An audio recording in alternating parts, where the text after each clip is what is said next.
So hello guys, welcome back to the channel. In this video we'll cover this amazing lab. So simply click on start lab, and if you're new to this channel, do like the video and subscribe the channel.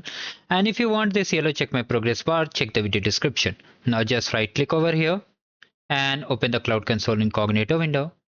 Now from here just click on it to activate the Cloud Shell.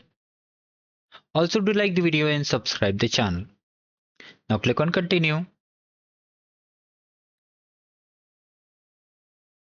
Click on authorize.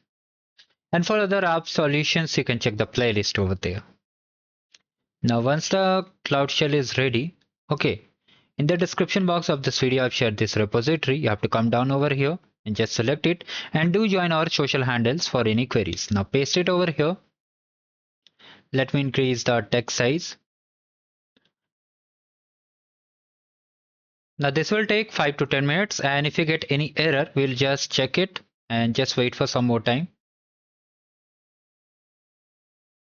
Now here you can see all these things are done. Now come to the lab instruction and simply check the score. And if you're wondering how to enable the yellow check my progress bar, you can check the video description.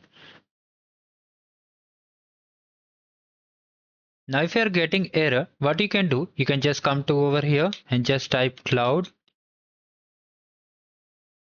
and just select this one, minimize it, and from here just click on it. Wait a second, come back over here, click on this action, post run. Now here you can see it's showing success status, means a status as success, sorry. Now if you try to check the score, you'll get the score obviously. So you can see we have got the score up to here. Now we have to simply delete it. So for deletion, you can just try to check the score. All things will be done. You don't have to do anything over here. Just wait for some time because lab takes time to update. And once all these things are done, you'll be able to get the score. So thank you. Have a great day ahead. Do like the video and subscribe the channel.